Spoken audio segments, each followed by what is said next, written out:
Hai Sobat Farmasis, kali ini saya akan membahas tentang penyakit stroke atau kenali penyakit stroke sejak dini.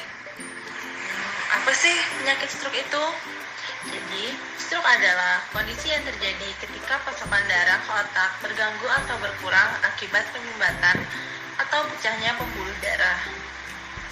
Tanpa darah, otak tidak akan mendapatkan asupan oksigen dan nutrisi, sehingga sel-sel pada sebagian area otak akan mati. Kondisi ini menyebabkan bagian tubuh yang dikendalikan oleh area otak yang rusak tidak dapat berfungsi dengan baik. Kira-kira apa sih penyebab penyakit stroke itu? Penyebab penyakit stroke yang pertama adalah trombosit atau pembekuan darah di dalam pembuluh darah otak atau leher.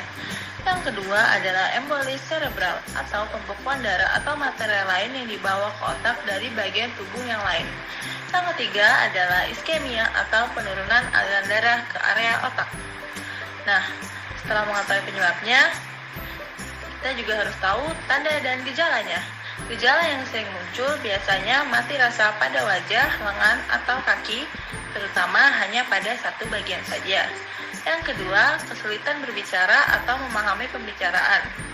Yang ketiga, gangguan penglihatan pada satu atau kedua mata. Dan yang terakhir, sakit kepala berat tanpa penyebab yang pasti. Sebagai orang awam, kita juga harus tahu cara mencegah penyakit stroke. Nah, kita harus menjaga pola makan karena jika kita terlalu banyak makan makanan yang asin dan berlemak, dapat meningkatkan jumlah kolesterol dalam darah dan meningkatkan hipertensi yang memicu stroke. Yang kedua, hindari kebiasaan merokok dan asap rokok, karena rokok mengandung ribuan zat kimia berbahaya bagi tubuh. Yang ketiga, cek tekanan darah secara rutin. Yang keempat, menghindari stres, karena stres dapat merangsang pelepasan hormon adrenalin dan memicu jantung untuk berdetak lebih cepat dan lebih kuat, sehingga tekanan darah akan berakibat pada tidak stabilnya tekanan darah. Yang terakhir, kita juga harus latihan fisik secara teratur, karena akan membantu mengurangi timbulnya penyakit jantung dan stroke.